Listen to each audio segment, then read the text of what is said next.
From an abandoned eyesore to the top tourist spot in the whole state of Wisconsin. Yes, Mount Telemark Village has officially taken home the state's Destination of the Year award. This is a massive win for the historic home of the American Birkebeiner, which has been transformed into a year-round outdoor sports mecca.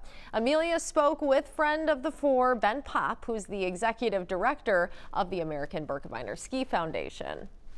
I mean, it's just so amazing to get recognized by the state as the destination of the year in Wisconsin. Telemark has this really storied history. Of course, Tony Wise coming back from World War II, building it in 1947, and then all the evolutions to its unfortunate closing in 2014. And then when we had the opportunity to buy it in 2021, at that point it had been closed. It was fully falling apart. And at that point in time, the idea of what could we do to bring this back to the centerpiece of our community in its heyday, of course, 200 rooms. Emeril Lagasse was the chef, and it was really the place to be in northern Wisconsin. And so we knew that there was a vision to really bring it back to the centerpiece of the community, but we really didn't know exactly how quickly that would be. And this time around, instead of having one singular Tony Wise make this amazing vision come to life, it was really the community, over 5,000 different donors, the state of Wisconsin, some federal grants, private foundations, really bringing this to life. Ben, for those who maybe have not been to Cable recently, how would you describe the transformation from the old Telemark Lodge into what is Telemark Village today? Yeah, for so long, everyone thought of Cable as a sleepy little community in northern Wisconsin. It had this big resort, 200 rooms, some restaurants, a couple pools, and then it was really about going to a resort or going to a single destination. Now what Cable and the area has really transformed into is a destination that's really about a variety of partnerships, amazing restaurants, all kinds of places to stay, Airbnbs, new restaurants, new shopping areas. It's really this amazing group of partners coming together to really make it a destination that's brought not by a single entity like the Berkey or Telemark, but really this whole collaboration of the area. Chamber of Commerce has done an amazing job of bringing it all together. And I think what you'll find is now it's a destination of everything from ATVing and water skiing to hiking to canoeing to mountain biking to you name it. It's all about being active outdoors and then all the amenities that are there to support it. How challenging has it been to shift the mindset of, the area once a premier winter destination to a year-round powerhouse?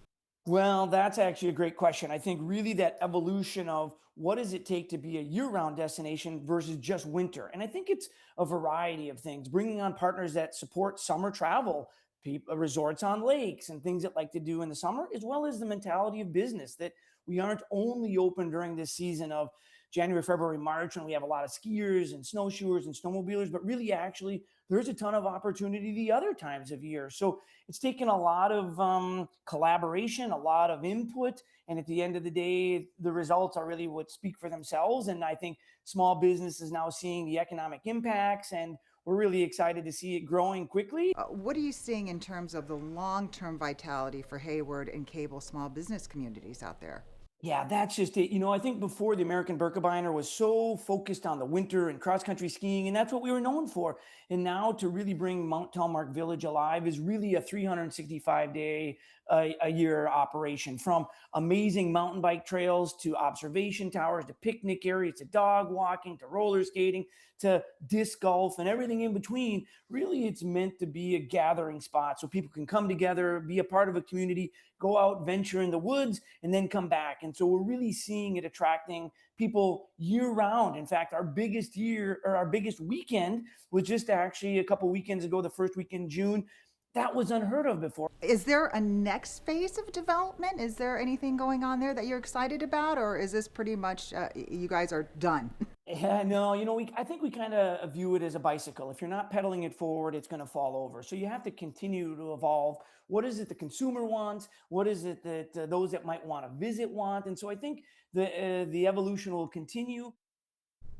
We love Ben, and we asked him, if you're a first-time visitor to Mount Telemark Village, what should you not miss? Ben recommends starting your journey at the New History Museum to see exactly how the Northwoods treasure was built. You're welcome to give a small donation while you're there. He told us in the coming weeks they're going to announce its economic impact in the first year, which is over $60 million. He says the village supports over 400 jobs and $17 million worth of salaries.